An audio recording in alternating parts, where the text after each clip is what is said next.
কিয়ামতের ময়দানে ওই বিভীষিকাময় সময়ে মুসিবতের কালে মানুষগুলো পাগল হয়ে বিশ্বনবীকে খুঁজতে আরম্ভ করবে। সবাই মিলে বিশ্বনবীর কাছে যেয়ে বলবে, ইয়া রাহমাতাল লিল আলামিন, ইয়া খাতামান নবীন, রাহমাতাল লিল আলামিন। দেখেন আমাদের কি অবস্থা, কি কঠিন বিপদে আমরা আছি, দাঁড়াতে পারি না, সূর্যের আলোতে ঘেমে হয়রান। আজকে কেউ সুপারিশ করতে পারবে না। সব নবীরা অপারগতা স্বীকার করেছে, তারা বলেছে আপনি ছাড়া কেউ নাকি আল্লাহর সামনে দাঁড়াতে পারবেন না, আপনি একটু সুপারিশ করেন। বিশ্বনবী বলবেন, আসো আসো, আজকের দিনে আমি ছাড়া আল্লাহর সামনে কেউ দাঁড়াতে পারবে না। বিশ্বনবী মাকামে মাহমুদে যে আল্লাহু আকবার বলে সিজদায় লুটিয়ে পড়বেন।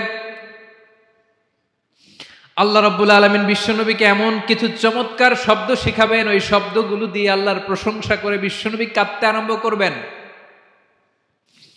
বিশ্বনবী এমন ভাবে অজর দ্বারায় সিজদায় লুটিয়ে পড়ে কাঁদবেন, রব্বুল আলামিনের রহমতের দরিয়ায় জোশ লেগে যাবে।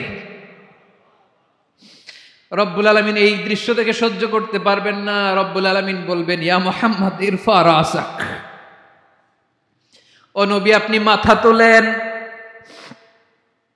মাথা তোলেন, আপনার কান্না আমি সহ্য করতে পারি না। নবী আপনি মাথা তোলেন, সাল তুতা, আজকে আপনি যা চাবেন তাই দেব।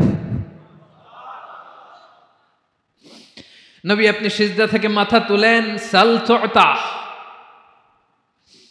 যা চাবেন তাই দেব। ওয়াশফা তুশাফা, যার জন্য সুপারিশ করবেন তার সুপারিশ কবুল করে নেব। বিশ্বনবী এবার মাথা তুলবেন। যে বিভীষিকাময় সময়ে প্রত্যেক নবী বলেছেন আমি পারবো না, প্রত্যেক নবী বলেছেন নফসি নফসি, আমার কি হবে আমি জানি না, আল্লাহ আমারে বাঁচাও। প্রতিটি নবী বলবেন নফসি নফসি, আল্লাহ তুমি আমারে বাঁচাও, আমারে বাঁচাও। বিশ্বনবী মাথা তুলবেন, তুলে বলবেন রব্বি হাবলি উম্মতি, আল্লাহ তুমি আমার গুনাহগার উম্মতকে বাঁচাও। বিশ্বনবী বলেন সেদিনটা বড্ড ভয়ঙ্কর। সেদিন কেউ কারো কোনো উপকারে আসবে না, বন্ধু বন্ধুর কাজে আসবে না, স্ত্রী স্বামীর উপকারে আসবে না, স্বামী স্ত্রীর উপকারে আসবে না, পীর সাহেব মুরিদরে বাঁচাতে পারবে না, মুরিদ পীর সাহেবরে বাঁচাতে পারবে না, নেতা কর্মীর পরিচয় দিবে না, কর্মী নেতার পরিচয় দিবে না, ভাই বোনকে চিনবে না, বোন ভাইকে চিনবে না, বাবা তার সন্তানকে চিনবে না, মেয়েকে দেখে মা দৌড়ে দৌড়ে পালাবে। বড্ড ভয়ঙ্কর দিন। বিশ্বনবী বলবেন জমিনটা এখনকার মতো থাকবে না, পুরো জমিনটা সমান হয়ে যাবে, ফ্ল্যাট। এখন তো গোল, তখন ফ্ল্যাট। সবাই এক জমিনের উপরে দাঁড়াবে, সূর্যটা মাথার কাছে চলে আসবে, সূর্যের গরমে মানুষের মাথার মগজ গলে গলে কানের ছিদ্র নাকের ছিদ্র দিয়ে বেয়ে বেয়ে পড়বে। সবাই হয়রান পেরেশান ক্লান্ত শ্রান্ত। মানুষগুলো বলবে বাঁচার কোনো উপায় নাই। 50,000 বছর মানুষ এরকম দৌড়াবে, চিৎকার করবে, কাঁদবে, বাঁচার কোনো উপায় নাই। সবাই বলবে আল্লাহ যদি বিচারটা শুরু করতো, যা হবার হবে, আগে বিচার শুরু করুক। বিচারই শুরু হয় না, বিচার শুরু হইতেই 50,000 বছর। আল্লাহ, 50,000 বছর, 5,000, 15,000 না, 50,000 বছর এরকম যাবে। মানুষগুলো কাঁদতে কাঁদতে বলবে চলো আমরা আদম আলাইহিস সালামের কাছে যাই, যেন আল্লাহরে যে সুপারিশ করে, আল্লাহ আপনি বিচার শুরু করেন। কিয়ামতের ময়দানে সবাই মিলে সাইয়েদনা আদম আলাইহিস সালামের কাছে যেয়ে বলবে ইয়া আবাল বাশার ইয়া আউয়ালাল আম্বিয়া, ও আদম নবী আপনি দুনিয়ার বুকে প্রথম নবী, আল্লাহ নিজ হাতে আপনারে 60 হাত লম্বা করে বানিয়েছেন, আপনার সম্মানে ফেরেশতাদেরকে সেজদা দিতে বলেছেন, দুনিয়ার প্রথম নবী প্রথম মানুষ আপনি, আপনি আল্লাহরে যে সুপারিশ করেন যেন আল্লাহ বিচার শুরু করে। আদম আলাইহিস সালাম বলবেন আমি পারবো না, কারণ আল্লাহ আমাকে একটা নিষিদ্ধ গাছের কাছে যেতে নিষেধ করেছিল, আমি ভুল করে এই গাছের ফল খেয়েছি। নফসি নফসি, আজকে আমার কি হবে আমি জানি না, আমি বড় লজ্জিত। আমারে যদি আল্লাহ জিজ্ঞেস করে কেন খাইছিলাম, আমার কোনো উত্তর নাই, তোমারে বাঁচামো কেমনে আমি? নবীরা থার থার করে কাঁপবে সেদিন। আদম আলাইহিস সালাম বলবেন আমি পারবো না, মাফ করো আমাকে, আমি পারবো না। ওই যে ভুল করে গন্ধম খেয়ে ফেলেছি, নিষিদ্ধ গাছের ফল খেয়ে ফেলেছে, আমি বড় লজ্জিত অনুতপ্ত। আমি পারবো না। আজকে আল্লাহ এত রাগান্বিত হয়েছে, আগে কখনো আল্লাহ এত রাগান্বিত হয় নাই, ভবিষ্যতেও আল্লাহ কখনো এত রাগান্বিত হবে না। আমি পারবো না। এক কাজ করো, তোমরা নূহ আলাইহিস সালামের কাছে যাও। কোন নবী? লোকেরা এবার পাগলের মতো দৌড়াতে দৌড়াতে আল্লাহর নবী নূহ আলাইহিস সালামের কাছে যেয়ে বলবে, ইয়া নবী আল্লাহ নূহ, আনতা আউয়ালুর রুসুলি ফিল আরদ, আপনি জমিনে প্রথম রাসূল। আদম আলাইহিস সালাম নবী ছিলেন, রাসূল ছিলেন না। এই দুনিয়ার বুকে প্রথম রাসূল ছিলেন আল্লাহর নবী নূহ আলাইহিস সালাম। সবাই বলবে, ও নবী আল্লাহ নূহ, রাসূল আল্লাহ নূহ, আল্লাহ আপনাকে আবদান শাকুরা, শুকরগুজার বান্দা বলে কোরআনে বলেছে। কোরআনে নূহ আলাইহিস সালামের নামেও সূরা আছে না নাই? আপনি আল্লাহর প্রিয় বান্দা, প্রিয় রাসূল। দেখেন আমাদের কি দশা, ঘামতে ঘামতে শেষ। জমিনটা তামার জমিন, সূর্যটা মাথার কাছে, কি করবো আর পারি না, ঘামতে ঘামতে আর কত ঘামবো, কত দাঁড়িয়ে থাকবো। আল্লাহরে যে বলেন বিচার যেন শুরু করে। নূহ আলাইহিস সালাম বলবেন, আমিও পারবো না, আমিও পারবো না। আমি আমার ছেলের জন্য এক কথা বলে ভুল করে ফেলছি। যখন মহাপ্লাবন হবে আমি বললাম, আল্লাহ আমার কলিজার টুকরা সন্তান রে বাঁচান। আল্লাহ বললেন, ও নূহ, সে তোমার সন্তান না, কারণ সে ঈমান আনে নাই, সে পাহাড়ের উপর দাঁড়িয়েছে, দেখি কেমনে সে বাঁচে। ওই যে আমি একটা না বুঝে আবদার করেছি, আল্লাহ আমার উপর রেগে গিয়েছিলেন। আজকে আল্লাহ ওই ব্যাপারে যদি আমারে প্রশ্ন করে, আমার কোনো জবাব নাই, আমি পারবো না, মাফ করো। তোমরা সবাই মিলে আল্লাহর খালিল ইব্রাহিম আলাইহিস সালামের কাছে যাও। লোকগুলো পাগলের মতো খুঁজতে আরম্ভ করবে, অযুত লক্ষ নিযুত কোটি মানুষের ভিড়ে আল্লাহর খালিল ইব্রাহিমকে যে বলবে, ইয়া খালিলুল্লাহ, ও আল্লাহর খালিল, আল্লাহ আপনাকে বড্ড ভালোবেসেছেন, আপনি কাবা বানিয়েছেন, আল্লাহ আপনাকে বড্ড পছন্দ করেন। দেখেন আমাদের কি অবস্থা। আপনি যে আল্লাহর কাছে সুপারিশ করেন যেন আল্লাহ আজকে বিচার শুরু করে। আল্লাহর নবী ইব্রাহিম বলবেন, আমিও পারবো না। আমি আমার জীবদ্দশায় 3টা মিথ্যা বলেছি। কয়টা? আসলে মিথ্যা না, একটু টুইস্ট করে, কৌশল করে কথা বলেছিলেন, ওইটাকে হাদিসে মিথ্যা বলা হয়েছে। আমি জীবনে 3টা মিথ্যা বলেছি, জীবন বাঁচানোর তাগিদে কৌশল করে 3টা কথা বলেছি। আজকের এই কঠিন ময়দানে আল্লাহ যদি ওই 3টা কথার ব্যাপারে জিজ্ঞেস করে, লজ্জায় আমি মাথা দেখাতে পারবো না, আমিও পারবো না, আমিও পারবো না। আজকে আল্লাহ এত রেগে আছে, আগে কখনো এত রাগে নাই, পরেও রাখবে না। তোমরা সবাই মিলে বনি ইসরাইলের নবী মূসা আলাইহিস সালামের কাছে যাও। সবাই এবার যাবে মূসা আলাইহিস সালামের কাছে, যেয়ে বলবে, ইয়া নবী আল্লাহ মূসা, আপনি ছিলেন কালিমুল্লাহ, আল্লাহর সাথে সরাসরি কথা বলতেন। রব্বুল আলামিন আপনাকে তাওরাত কিতাব দিয়েছেন, আপনি যে একটু সুপারিশ করেন। আল্লাহর নবী মূসা বলবেন, মাফ করো, আমিও পারবো না। আমি দুনিয়ার বুকে ভুল করে একটা মানুষকে মেরে ফেলেছি। আমি মারছিলাম আদব শিক্ষা দেওয়ার জন্য এক থাপ্পড়, এই থাপ্পড়ে যে ওই লোক মরেই যাবে আমি জানতাম না। আজকে আল্লাহ যদি জিজ্ঞেস করে কেন মারলা, জবাব আছে? ওই লজ্জায় আমি অনুতপ্ত, আমি পারবো না, আমার এই কথা বলো না। আজকে আল্লাহ বড্ড রেগে আছে, আমি পারবো না। তোমরা আল্লাহর নবী ঈসা আলাইহিস সালামের কাছে যাও। কিয়ামতের ময়দানে মানুষগুলো পাগল পাড়া হয়ে আল্লাহর নবী ঈসা আলাইহিস সালামের কাছে যাবে, যে বলবে, নবী ঈসা আপনি রূহুল্লাহ, বাবা ছাড়া আল্লাহ আপনাকে বানিয়েছেন, ইনজিল কিতাব দিয়েছেন, মৃত মানুষকে আপনি জীবিত করতে পারতেন। আজকের এই কঠিন বিপদের দিনে আপনি আমাদের সাহায্য করেন। আল্লাহর কাছে যে বলেন যেন বিচার শুরু করে। ঈসা আলাইহিস সালাম বলবেন, আমিও পারবো না। ইন্নী উবিদতু মিন দুনিল্লাহ, আমার উম্মত খ্রিস্টানেরা আল্লাহরে বাদ দিয়ে আমি ঈসার ইবাদত করেছে। আমার মা ম্যারি আর আমাকে ডাকতো জেসাস ক্রাইস্ট, আমার ইবাদত করেছে। যদিও আমি আমার ইবাদত করতে বলি না, ঈসা আলাইহিস সালামও ইবাদত করতে বলেছেন একজনের, তিনি কে? আল্লাহর নবী ঈসা আলাইহিস সালাম বলবেন, আমিও পারবো না। আজকে আল্লাহ অনেক রেগে আছে, আমি পারবো না। তবে একটা পরামর্শ দিতে পারি, একটা সাজেশন দিতে পারি। আজকের দিনে এই কঠিন মুসিবতের কালে, এই কঠিন সময়ে কেউ আল্লাহর দরবারে দাঁড়িয়ে একটা টু শব্দ করার ক্ষমতা কারো নাই, একমাত্র আখিরি জামানার পয়গাম্বর বিশ্বনবী মুহাম্মদুর রাসূলুল্লাহ ছাড়া। মানুষগুলো এবার আগুনের মধ্যে পানি দিলে যেমনি আগুন নিভে যায়, দাউ দাউ করা হৃদয়ে জ্বলন্ত আগুন তাদের ঠান্ডা হবে। কিয়ামতের ময়দানে ওই বিভীষিকাময় সময়ে, মুসিবতের কালে মানুষগুলো পাগল হয়ে বিশ্বনবীকে খুঁজতে আরম্ভ করবে। সবাই মিলে বিশ্বনবীর কাছে যে বলবে, ইয়া রাহমাতাল লিল আলামিন, ইয়া খাতামান নবীন, রাহমাতাল লিল আলামিন, দেখেন আমাদের কি অবস্থা, কি কঠিন বিপদে আমরা আছি, দাঁড়াতে পারি না, সূর্যের আলোতে ঘেমে হয়রান। আজকে কেউ সুপারিশ করতে পারবে না। সব নবীরা অপারগতা স্বীকার করেছে, তারা বলেছে আপনি ছাড়া কেউ নাকি আল্লাহর সামনে দাঁড়াতে পারবেন না, আপনি একটু সুপারিশ করেন। বিশ্বনবী বলবেন আসো আসো, আজকের দিনে আমি ছাড়া আল্লাহর সামনে কেউ দাঁড়াতে পারবে না।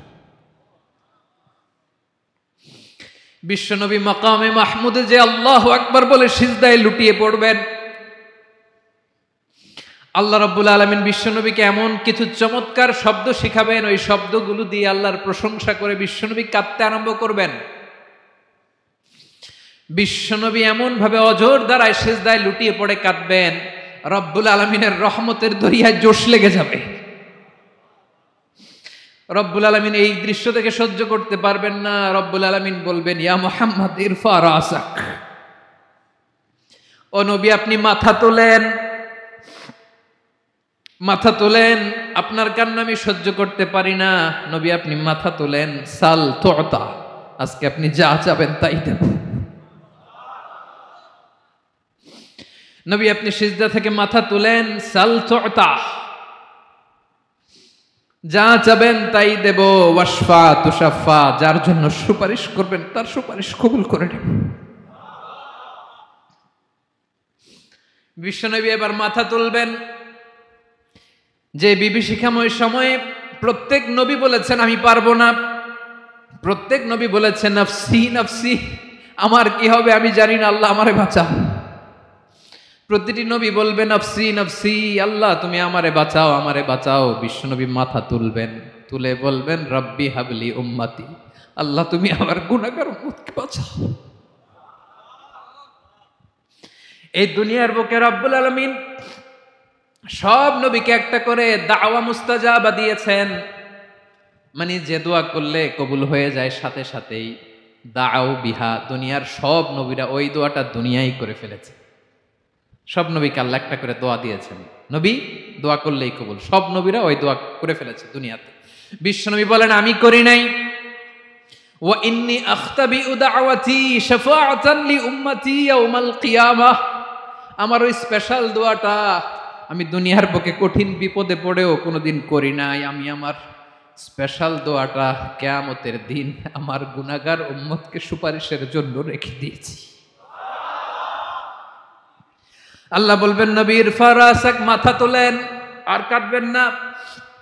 বিশ্বনবী মাথা তুলবেন, আল্লাহ বলবেন সাল তুতা, আপনি যা চাবেন তাই দেব। ওয়াশফা তুশাফা, সুপারিশ করেন সুপারিশ কবুল করব। বিশ্বনবী বলবেন আল্লাহ ওই স্পেশাল দোয়াটা দুনিয়াতে করি নাই, আজকে আমি তোমার দরবারে দাঁড়িয়ে কিয়ামতের দিন ওই দোয়াটা করছি। আল্লাহ আমার যে উম্মতের হৃদয়ে যাররা পরিমাণ ঈমান আছে, আমার একটা উম্মতকেও তুমি জাহান্নামে ঢুকাতে পারবা না। বিশ্বনবী পাগলের মতো একবার হাউজে কাউসারে যাবেন, একবার সিরাতে যাবেন, একবার পুলসিরাতের দিকে, একবার হাউজে কাউসারের দিকে, পাগলের মতো দৌড়াতে থাকবেন, তার কোনো গুনাহগার উম্মত যাতে জাহান্নামে ঢুকে না যায়। সেদিন কেউ সুপারিশ করতে পারবে না বিশ্বনবী ছাড়া। এজন্য 5 নম্বর আল্লাহ বললেন মান যাল্লাযী ইয়াশফাউ ইনদাহু ইল্লা বিইযনিহি, কার সাহস আছে, কার এত বড় বুকের পাটা কিয়ামতের কঠিন দিন আল্লাহর সামনে দাঁড়িয়ে সুপারিশ করবে? কারো ক্ষমতা নেই, কারো ক্ষমতা নাই। বিশ্বনবী সেদিন সিজদায় পড়ে উম্মতের জন্য কাঁদবেন, সবাই কাঁদবে নফসি নফসি, আল্লাহ আমারে বাঁচাও আল্লাহ আমারে বাঁচাও। বিশ্বনবী বলবেন উম্মতি উম্মতি, বিশ্বনবী আমার জন্য কাঁদবেন, আপনার জন্য কাঁদবেন, আমাদের জন্য সেদিন কেঁদে কেঁদে জাহান্নামের দরজায় দাঁড়িয়ে আমাদেরকে টেনে টেনে জান্নাতে ঢুকাবেন। এজন্য এই বিশ্বনবীর ভালোবাসা যেন আমাদের হৃদয়ে ভরপুর থাকে। আমার ভাইয়েরা, প্রতি শুক্রবার বিশ্বনবীর উপরে বেশি বেশি যেন আমরা দুরূদ পড়ি। আমরা যখন বিশ্বনবীর সালাম দেই, দুরূদ পড়ি, একদল স্পেশাল ফেরেশতা আছে যারা বিশ্বনবীর দুরূদটা নিয়ে সরাসরি বিশ্বনবীর রওজায় যায়। যে বলে অমুকের বেটা অমুক আপনারে সালাম দিয়েছে, বিশ্বনবী নিজ কবরের থেকে নিজেই সালামের উত্তর দেয়। বিশ্বনবীর ভালোবাসা যেন আমাদের হৃদয়ে থাকে, বিশ্বনবীর সুন্নাহ দিয়ে যেন আমাদের জীবনটাকে সাজাই, পারা যাবে ইনশাআল্লাহ। বিশ্বনবীর ভালোবাসা ছাড়া কেউ জান্নাতে ঢুকতে পারবে? বিশ্বনবীর পক্ষে আমরা বলবো, বিশ্বনবীর পক্ষে আমরা লিখবো, বিশ্বনবীর জন্য আমরা আমাদের কলিজার রক্ত বিলিয়ে দিব, ঠিক কিনা বলেন? সেদিন বিশ্বনবী ছাড়া কেউ সুপারিশ করতে পারবে না। 5 নম্বর আল্লাহ বললেন, মান যাল্লাযী ইয়াশফাউ ইনদাহু ইল্লা বিইذনি, কে আছে সুপারিশ করবে আল্লাহর সামনে আর আপনি আপনার বাবার দরবারে যে সেজদা দেন? হ্যাঁ, ইব্রাহিম আলাইহিস সালাম থারথার করে কাঁপবে আর বলবে নাফসি নাফসি, আল্লাহ আমারে বাঁচাও। মুসা আলাইহিস সালাম থারথার করে কাঁপবে, আল্লাহ নাফসি নাফসি, আমারে বাঁচাও। আর আপনি পীরের দরবারে যে সেজদা দেন? কোথায় আছেন আপনি? খবরদার, কেউ বাঁচাতে পারবে না। যাকে ইল্লা, আল্লাহ যাকে অনুমতি দেন বিশ্বনবীকে দিবেন, নবীদেরকে দিবেন, এরপরে আল্লাহ তার স্পেশাল ওয়ালিদেরকে, মুত্তাকিনদেরকে, শহীদদেরকে, সিলেক্টেড বান্দাদেরকে দিবেন। কিন্তু কাকে দিবেন, কার জন্য দিবেন, দুনিয়ার কেউ জানে না, একজন ছাড়া, তিনি কে? আল্লাহর ওয়ালিদেরকে, নেককার লোকদেরকে আল্লাহ সুপারিশের অনুমতি দিবেন, কিন্তু আপনি যারে মানেন, যার পায়ে সেজদায় লুটিয়ে পড়ে থাকেন, তারে যে আল্লাহ দিবেন, এটার কোনো গ্যারান্টি আছে? কথা বলেন। এজন্য জপতে হবে একজনের নাম, আওয়াজ করে বলুন, তিনি কে? আয়াতুল কুরসির 5 নাম্বার কথা হচ্ছে, সেদিন কেউ কারো উপকারে আসবে না, সুপারিশ করার সুযোগ পাবে না, আল্লাহ যাকে অনুমতি দেয় তিনি ছাড়া। কয়টা গেল? 6 নাম্বার আল্লাহ বললেন, ইয়ালামু মা বাইনা আইদিহিম ওয়া মা খালফাহুম, তোমাদের সামনে তোমাদের পেছনে যখন যেটাই ঘটুক না জানে কে? আওয়াজ করে বলুন, কেউ যেটা জানে না জানে কে? কেউ যেটা দেখে না দেখে কে? কেউ যেটা শোনে না শোনে কে? ইয়ালামু মা বাইনা আইদিহিম ওয়া মা, দৃষ্টিগোচর, দৃষ্টির বাইরে যা ঘটে কে জানে? তবে ঘরের ভিতরে ঢুকে জানালা বন্ধ করে লাইট অফ করে যদি আমরা কিছু করি, ওইটা আর আল্লাহ জানে না। হ্যাঁ, জানে? ওইটাও জানে। যত কালো পর্দা লাগায়া লাইট বন্ধ করে একা একা পাপ করেন, দেখে কে? এজন্য অন্ধকারে পাপ করলেও সেখানেও আল্লাহর দৃষ্টি আছে না নাই? আলিমুল গায়বি ওয়াশ শাহাদা, দৃশ্য অদৃশ্য সব জানেন, সব। আল্লাহ বলেন, ওয়া আসিররু কাওলাকুম আও ইজহারু বিহি ইন্নাহু আলিমুম বিযাতিস সুদূর, প্রকাশ্যে করো কিংবা গোপনে করো সব জানেন, এমনকি অন্তরে অন্তরে কি ভাবো তাও জানেন। মুখে গালি দেন নাই, মনে মনে গালি দিচ্ছেন, ওটা তো আল্লাহ জানে না? হ্যাঁ, আলিমুম বিযাতিস সুদূর, অন্তরে যা আছে ওইটাও। ইয়ালামু খাইনাতাল আয়ুন ওয়া মা তুখফিস সুদূর, চোখ দিয়ে, অনেকে দেখবেন চোখ দিয়ে চোখ মারে, ওইটাও আল্লাহ দেখেন। বিচার করতেছে, বিচারককে ঘুষ টুস দিয়ে আপনি চোখ মারলেন যে এইভাবে না ওইভাবে করো, ওইটা তো আল্লাহ দেখে দেখে নাই? হ্যাঁ, খাইনাতাল আয়ুন, চোখের খেয়ানত দেখে। ওয়া মা তুখফিস সুদূর, অন্তরে যেটা লুকায় রাখো ওইটাও তিনি দেখেন। এজন্য আল্লাহ বলেন 6 নম্বর কথা হচ্ছে, ইয়ালামু মা বাইনা আইদিহিম ওয়া মা খালফাহুম, সামনে পেছনে যা ঘটে সব জানে কে? কথা ক্লিয়ার? 7 নম্বরে আল্লাহ বললেন, ওয়ালা ইউহিতুনা বিশাইইম মিন ইলমিহি ইল্লা বিমা শা, কেউ তার জ্ঞানকে পরিব্যাপ্ত করতে পারে না, পরিবেষ্টন করতে পারে না, তার জ্ঞানে কি আছে কেউ জানতে পারে না, ততটুকু ছাড়া যতটুকু তিনি জানান। সুবহানাল্লাহ। নবীরা কি সব জানেন? বিষ্ণু ঈসা ইসলাম সব জানতেন না। আল্লাহ তাআলা নবীদেরকে যতটুকু জানান ততটুকুই নবীরা বলে, ঠিক কি না? ওয়া মা ইয়ানতিকু আনিল হাওয়া ইন হুয়া ইল্লা ওয়াহয়ুন ইউহা, আল্লাহ যতটুকু জানায় নবীরা ততটুকু বলতে পারে, এর বাইরে বলতে পারে না। আল্লাহ যতটুকু জানায় ততটুকু। আমাদের জ্ঞান যা আছে দিছে কে? সবাই বলুন, কে দিছে? এজন্য আল্লাহ বলে, আমি যদি জ্ঞান দেই তাইলে তোমরা জ্ঞান পাও, এছাড়া জ্ঞানের কোনো মাধ্যম দুনিয়াতে। আর আমাদের জ্ঞান একেবারে কম, এই জ্ঞান নিয়ে আমরা বড়াই, কত বড়াই করি, জ্ঞানের কত বড়াই, গর্ব অহংকার, কত গরম আছে না নাই? কি জ্ঞান আছে আপনার, কি জানেন বলেন? ভবিষ্যৎ জানেন? কালকে কি হবে জানেন? তো কি জানেন আপনি? কালকে কি হবে এটাই তো জানি না, এখন কি হবে তাই জানি না, পিছনে কি করছিলাম এটা মনে রাখতে পারি না। আজ থেকে 1 মাস আগে এই বিকেলে আপনি কি করতেছিলেন মনে আছে? এত দূরে যাওয়া লাগবে না। আজ থেকে 1 সপ্তাহ আগে রাত্রে বেলায় কি খাইছিলেন মনে আছে? আজ থেকে 5 দিন আগে কোন জামাটা পরছিলাম মনে আছে? তো কি জানেন আপনি? কিছুই না। আমাদের জ্ঞানকে আল্লাহ বলেছেন কলিল। কি বলেছেন? এজন্য রব্বুল আলামিন বলেন তোমাদের জ্ঞান হলো কলিল। ওয়ামা উতিতুম মিনাল ইলমি ইল্লা কলিলা। একেবারে যত সামান্য জ্ঞান আমি আল্লাহ তোমাদেরকে দিয়েছি, আসল জ্ঞান ভান্ডার একমাত্র আমি আল্লাহর কাছে। তাহলে আমাদের জ্ঞানকে আল্লাহ কি বলেছেন? কলিল। একটু বলুন কি বলেছেন? কলিল মানে কি? একটা মহাসাগরের মধ্যে, খেয়াল করে শুনেন বুঝবেন, একটা মহাসাগরের মধ্যে একটা চড়ুই পাখি যে যদি একটু পানি খায়, পানি খাওয়ার পরে ওই চড়ুই পাখির ঠোঁটে যে একটু পানি লেগে থাকে ওইটারে বলে কলিল। আল্লাহ বলে মহাসাগর থেকে পানি খাওয়ার কারণে চড়ুই পাখির ঠোঁটে যে একটু পানি লেগে আছে, এই পানিটা হচ্ছে তোমরা পৃথিবীতে যারা আছো সবার জ্ঞান, সবাই মিলে এতটুকু জ্ঞান, আর পুরো মহাসাগরের পানি হচ্ছে আমি আল্লাহর জ্ঞান। তাহলে আপনার জ্ঞান তো অনেক বেশি। আহা, এজন্য জ্ঞানের বড়াই করা যাবে না। আল্লাহ বলেন ওয়ালা ইউহিতুনা বিশাইইম মিন ইলমিহি ইল্লা বিমা শা। আল্লাহ যতটুকু জানান ততটুকুই আমরা জানি, তিনি যে কত জানেন আমাদের কোনো ধারণা নাই। ঠিক কিনা বলেন? কয়টা গেল? 7টা। আর রইল কয়টা? 8 নম্বরে আল্লাহ বলেন ওয়াসিআ কুরসিয়ুহুস সামাওয়াতি ওয়াল আরদা। তার কুরসি আকাশ জমিন বিস্তৃত। আকাশ এবং জমিনকে পরিব্যাপ্ত করে রেখেছে তার কুরসি, তার ক্ষমতা, তার কর্তৃত্ব। কুরসির 2টা তাফসির। এক তাফসির হলো কুরসি মানে ক্ষমতা, তার ক্ষমতা কর্তৃত্ব আকাশ জমিন বিস্তৃত। কুরসির আরেকটা ব্যাখ্যা হচ্ছে সরাসরি কুরসি, যেখানে আল্লাহ পা রাখে। কি রাখে? তার মানে হুজুর আল্লাহরও পা আছে? আছে। কেমন আমরা জানি না, আমাদের পায়ের মতো না। সুবহানাল্লাহ পড়েন। তো তাইলে আল্লাহ কার মতো? আল্লাহ আল্লাহর মতো। সুবহানাল্লাহ পড়েন। লাইসা কামিসলিহি শাই, কোনো কিছু তার মতো নয়। তো তিনি কার মতো? তিনি তার মতো। ওয়ালাম ইয়াকুল্লাহু কুফুয়ান আহাদ।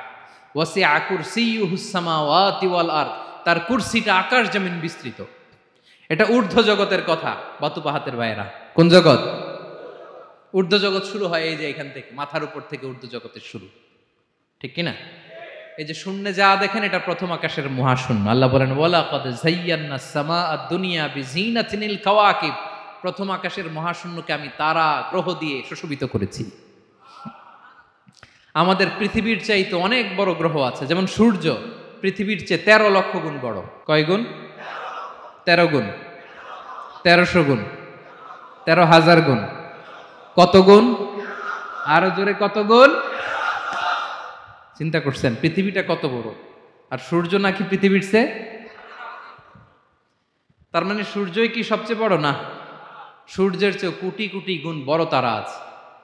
এরকম কোটি কোটি তারা নিয়ে আমাদের গ্যালাক্সি মিল্কি ওয়ে। এরকম কোটি কোটি গ্যালাক্সি আছে প্রথম আকাশের মহাশূন্যের মধ্যেই। এরপরে দ্বিতীয় আকাশ। এই দ্বিতীয় আকাশটা প্রথম আকাশের তুলনায় কত বড়? বিশ্বনবী বলেন তোমার হাতের আংটি যদি মরুভূমির মাঝখানে ফেলে দাও, পুরো মরুভূমির তুলনায় তোমার হাতের আংটি যত ছোট, দ্বিতীয় আসমানের তুলনায় প্রথম আসমানটা ঠিক তত ছোট। তৃতীয় আসমান আবার এরকম, ওইটার তুলনায় দ্বিতীয় আসমানটা একটা আংটির সমান। চতুর্থ আসমানের তুলনায় মরুভূমির মাঝখানে তৃতীয় আসমানটা আংটির সমান। একটার চেয়ে আরেকটা বড়। কত বড় আমি বলতে পারবো, আপনারা শুনতে পারবেন, কিন্তু আমরা কল্পনা এটা ধারণ করতে পারবো?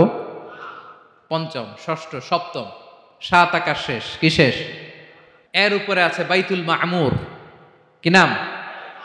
এটা ফেরেশতাদের মসজিদ, ফেরেশতাদের কেবলা, ফেরেশতাদের কাবা। আমরা যেমন মক্কায় কাবা, ফেরেশতাদের কাবা কেবলার নাম হচ্ছে আল বাইতুল মামুর। 7 আসমানের উপরে। এটা কত বড় শুনেন। প্রতিদিন বিশ্বনবী বলেন প্রতিদিন এই আল বাইতুল মামুর ফেরেশতাদের মসজিদে 70,000 ফেরেশতা ইবাদতের জন্য চান্স পায়। প্রতিদিন কয় হাজার? একবার ঢুকে যে বের হয়ে যায় কিয়ামতের আগে দ্বিতীয়বার আর তারা চান্স পাবে না। আল বাইতুল মামুর ওইটা শেষ, এরপরে সিদরাতুল মুনতাহা। কি নাম? সীমান্ত বৃক্ষ। এটা আরো বড়, একটা বিশাল বড় বড়ই গাছ আল্লাহ বানাইছে। ওয়া ইলাইহি ইয়ানতাহি ইলমুল মালাইকা, ফেরেশতাদের জ্ঞান সীমানা ওইখানেই শেষ। এর উপরে কি হয় ফেরেশতারা আর জানে না। ফেরেশতাদের ক্ষমতা এখানে শেষ। সিদরাতুল মুনতাহা, সিদরাতুল মুনতাহার এরিয়া শেষ। এরপরে শুরু হয় আল্লাহুল মাহফুজ, কোরআনের বাড়ি। কোরআনের বাড়ি কই? বাল হুয়া কুরআনুম মাজিদ ফি, এটা মিন দুররাতিন বাইদা, সাদা ঝকঝকে ডায়মন্ড দিয়ে আল্লাহ বানাইছে। আমাদের সবার তাকদীর ভাগ্যলিপি ওইখানে লেখা, কি হবে না হবে। কোরআনের বাড়ি ওইটা, ওইটা শেষ। এরপরে শুরু হয় লা জামান লা মাকান এরিয়া। ওইখানে কোনো জামান নাই, মাকান নাই, no time no space area শুরু। ওইখানে কুরসি, যেখানে আল্লাহ পা রাখেন বা কুদরতি পা রাখেন, আল্লাহর কুরসি।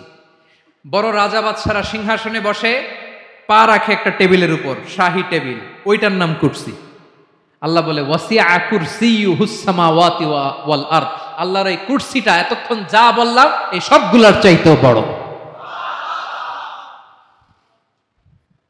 কুরসির উপরে আছে আল্লাহর আরশ, আর রহমানু আলাল আরশি ইস্তাওয়া, রব্বুল আলামিন ওই আরশের উপরে। আমি যেমনি চেয়ারের উপরে এরকম না, যেভাবে আল্লাহর জালালিয়াত, হিজ হাইনেস, হিজ রয়্যালনেস, আল্লাহর জালালিয়াত, আল্লাহর কুদরতের মাধ্যমে যেভাবে আল্লাহ আরশের উপর থাকা দরকার, আল্লাহর সত্তা, আল্লাহ ঠিক ওইভাবে আছেন, আরশের উপরে আছেন। ওয়া ইয়াহমিলু আরশা রাব্বিকা ফাওকাহুম ইয়াওমাইযিন সামানিয়া, কিয়ামতের দিন আল্লাহর এই আরশটা ৮ জন ফেরেশতা বহন করবে। আরশ বহনের জন্য আল্লাহর ফেরেশতা লাগে না, কোনো কাজের জন্যই আল্লাহর ফেরেশতা লাগে না। আল্লাহ বলে কুন ফায়াকুন, হয়ে যায়। তারপরে আল্লাহ নিয়োজিত রেখেছেন। সেদিন কিয়ামতের দিন আল্লাহর আরশটা বহন করবে কয়জন ফেরেশতা? এদের সাইজ কত বড়? হ্যাঁ, শুনতে মনে চায়? বিশ্বনবী বলেন ইন্না মা বাইনা শাহমাতি উযুনিহি ইলা আতিকিহি মাসিরাতু ৭০০ সানা। বিশ্বনবী বলেন ওই ফেরেশতার সাইজ আমি দেখে এসেছি। কত বড় শোনো, যারা আল্লাহর আরশ বহন করবে, পুরো সাইজ বলা যাবে না। বিশ্বনবী বলেন ওই ফেরেশতার কানের লতি থেকে কাঁধ বরাবর। আপনার কানের লতি থেকে কাঁধ কতটুকু হবে? ৪ আঙ্গুল ৫ আঙ্গুল। বিশ্বনবী বলেন যে ৮ জন ফেরেশতা কিয়ামতের দিন আল্লাহর আরশের পায়া ধরে থাকবে, ওই ফেরেশতাগুলোর কানের লতি থেকে কাঁধ বরাবর আসতে সবচেয়ে দ্রুতগামী যানবাহন, পৃথিবীতে সবচেয়ে দ্রুত চলে আলোর ফোটন। আলোর ফোটন ১ সেকেন্ডে চলে ৩ লক্ষ কিলোমিটার। কয় লক্ষ কিলোমিটার? ১ ঘন্টায়? ১ মিনিটে? কয় সেকেন্ডে? ১ সেকেন্ড কইতে তো ২ সেকেন্ড লাগে। ১ সেকেন্ডে আলোর ফোটন, আলোর কণা ছুটে ৩ লক্ষ কিলোমিটার বেগে। বিষ্ণুই বলেন এরকম যানবাহন দিয়ে, যেটা সেকেন্ডে ৩ লক্ষ কিলোমিটার বেগে ছুটে, এরকম দ্রুত যদি কেউ ছুটে, তাহলে ওই ফেরেশতার কানের লতি থেকে কাঁধ বরাবর আসতে ৭০০ বছর সময় লাগবে। এজন্য রব্বুল আলামিন বলেন ওয়াসিআ কুরসিয়ুহুস সামাওয়াতি ওয়াল আরদা, আল্লাহর কুরসিটা আকাশ জমিন সব চাপিয়ে যাবে। তাহলে আল্লাহ কত বড়! সুবহানাল্লাহ। সেজদায় যখন লুটিয়ে পড়েন এটা ভাববেন, আয় রে কারে সেজদা দেই আমি, তিনি কি সুমহান, কি সুবিশাল, ওই রবের গোলাম আমি। আলহামদুলিল্লাহ পড়েন। ৯ নম্বরে আল্লাহ বলেন ওয়ালা ইয়াউদুহু হিফযুহুমা, এই বিশাল আকাশ জমিনকে রক্ষণাবেক্ষণ করতে যে আল্লাহ কঠিন কালেও ক্লান্ত হয় না। নাকি আমার আপনার মতো ক্লান্ত হয়? আল্লাহর ক্লান্তি আছে? শ্রান্তি আছে? বিশ্রাম আছে? বিরাম আছে? ঘুম, জিমানি? সুবহানাল্লাহ পড়েন। আল্লাহ বলে ওয়ালা ইয়াউদুহু হিফযুহুমা, এগুলোকে রক্ষণাবেক্ষণ করতে আল্লাহ ক্লান্ত হয়ে পড়েন না। ৯ নম্বরে বললেন আল্লাহর কোনো ক্লান্তি নাই, সব কিন্তু দেখভাল করেন, প্রতি মুহূর্তে প্রতি সেকেন্ডে যার যেটা লাগে করেন। এই পুরো বসুন্ধরা, পৃথিবী, মহাবিশ্ব যেভাবে চলা দরকার সৃষ্টির পর থেকে আজও চলছে। চালায় কে? ইঞ্জিনিয়ারটা কে? আসল কারিগরটা কে? ৯ নাম্বার চলে গেল, আল্লাহ ক্লান্ত হন না। আর বাকি রইল কয়টা? সব শেষে আল্লাহ তাআলা বললেন ওয়া হুয়াল আলিয়ুল আযীম, ওয়া হুয়াল আলিয়ুল আযীম, তিনি হচ্ছেন আল আলিয়ুল আযীম। সব শেষ কথা। প্রিয় ভাইয়ের, আমি বলেছিলাম আয়াতুল কুরসিতে আল্লাহর মোট কয়টা সুন্দর সুন্দর নাম আছে? দুইটা তো বলে ফেলছে, এগুলো কি ছিল? আল হাইয়ু আল কাইয়ুম। এবার সবশেষে 3 আর 4 নাম্বারটা আসছে, এটা কি? একটা আল আলী আর একটা আজিম। 3 নাম্বারটা হচ্ছে আল আলী, 4 নাম্বারটা আজিম। আল আলী মানে হচ্ছে সর্বোচ্চ, দ্য গ্রেটেস্ট, দ্য হাইয়েস্ট। তার উপরে কেউ আছে? ঊর্ধ্ব জগতের যে বর্ণনা দিছি, কি বুঝলেন? আল্লাহর উপরে কেউ আছে? এজন্য তিনি হচ্ছেন আল আলী, সবচেয়ে উপরে, সর্বোচ্চ, দ্য হাইয়েস্ট। তার উপরে কেউ। এজন্য আল্লাহ বলেন সাব্বিহ ইসমা রাব্বিকাল আ'লা। আল আলী আর আল আ'লা কাছাকাছি অর্থ। প্রশংসা করো ওই আল্লাহর যিনি হলেন আ'লা, সবচেয়ে বড়। তার চেয়ে বড় কেউ আছে নাকি? তার উপরে কেউ আছে নাকি? আল আ'লা। এজন্য আমরা যখন সিজদায় লুটিয়ে পড়ি, আমরা যখন সবচেয়ে নিচে যাই, আমরা বলি আল্লাহ তুমি সবচেয়ে উপরে। আমরা যখন সিজদায় যাই, আমরা তখন সবচেয়ে কি? নিচে, তাই না? এর চেয়ে নিচে আর মানুষের সবচাইতে দামি অঙ্গ, কপালটারে মাটিতে ঘষি, আমি সবচেয়ে নিচে, আর আমি বলি সুবহানা রাব্বিয়াল আহা, সুবহানা রাব্বিয়াল আ'লা। আল্লাহ তুমি সবচেয়ে উপরে, আমি সবচেয়ে নিচে, কিন্তু তুমি সবচেয়ে উপরে। সুবহানাল্লাহ পড়েন। আল্লাহ বলে আমি হলাম আল আলী। 4 নম্বরে আমি হলাম আল আযীম, হাইয়ু কাইয়ুম। শেষে বললেন আমি হলাম আল আলী, আমি হলাম আল আযীম। আযীম মানে সুমহান, দ্য সুপ্রিম। সুপ্রিম। আল্লাহর সবকিছু চরম পর্যায়ের। তার সবকিছু কি? আল্লাহর শাস্তি চরম পর্যায়ের, আল্লাহর দয়া পরম পর্যায়ের, তার সৃষ্টি প্রকাণ্ড, তার ক্ষমতা প্রচন্ড। তিনি আল আলী, আল আযীম। আওয়াজ করে পড়েন আল্লাহু আকবার।